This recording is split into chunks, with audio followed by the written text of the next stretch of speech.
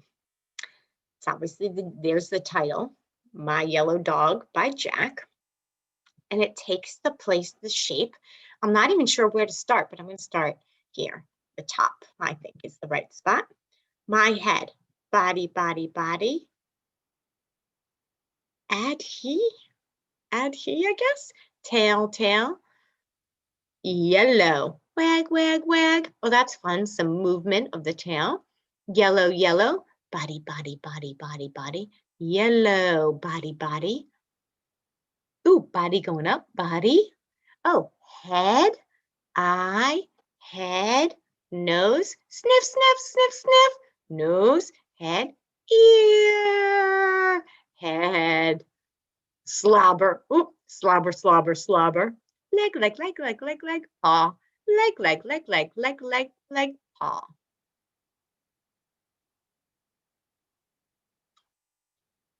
March 1st. Yes, you can type up the yellow dog poem that looks like a dog, but this time keep the spaces exactly the same and maybe it will look really, really good on yellow paper. Maybe you could put my name on it. Only if you want to. Only if you think it looks good enough. Oh my gosh, that is so wonderful. Let's go back to our notes here. Character development. Jack at the end. We should actually say Jack in the middle. What is now happening to Jack? Think about in the beginning, he was insecure, he didn't like poetry, he didn't want to share, and he didn't understand poetry. So I want you to pause for a second and take some notes, and I'm going to do the same on my side, and then we'll play again and compare your notes to my notes.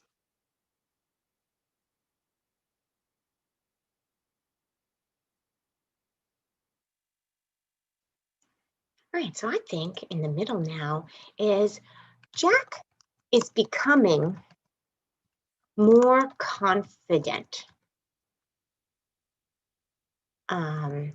He seems to be enjoying poetry now. I think he's becoming more confident because the evidence I have from the book is that now he said, well, I guess you can add my name. I guess you can tell people that it's my poem.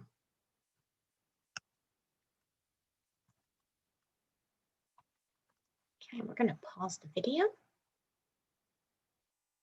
So just like Jack and how he created the Yellow Dog poem, we are going to take the time right now to write a concrete poem. And I pulled up how to write a concrete poem so you can see.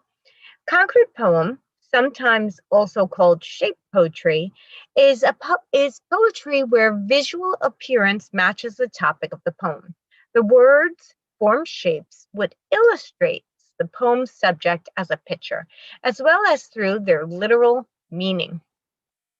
This type of poetry has been used for thousands of years since the ancient Greeks began to enhance the meaning of their poetry by arranging their characters in visually pleasing ways back in the 3rd and 2nd centuries BC. So you can keep reading about it, but I pulled up some interesting ones as examples. Now, I knew right away what this was. Let me see.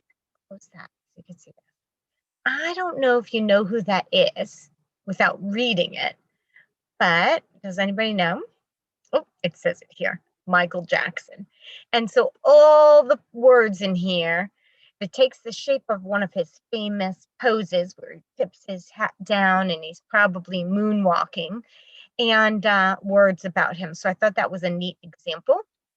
And then on Pinterest, there was tons, and you can kind of just see out loud, banana and snowman, and this is of the world. I did read this one, and that was really cool, how the swan above the water and then underneath the water. So you are going to take a moment and come up with a topic you want to write about. You can pick an animal like Jack did, his yellow dog. You can pick really anything you want. You could pick yourself, which would be great, like almost a autobiography on yourself, like the one on Michael Jackson. And you're going to use words that describe that object. So if it's you, you'll use words that describe you. Or if it's your animal, words that describes your pet animal. And write it that it takes the shape of the object you're talking about or person you're talking about. This should take, I don't know, maybe take 10 minutes to get a rough draft. It doesn't have to be perfect. And then you're going to get to share them with your classmates. Great poem assignment. Be like Jack in his My Yellow Dog poem, or like S.C. Riggs in his Big Apple poem. First, pick an object, person, or thing you want to write a poem about. 2, think about the shape you can create.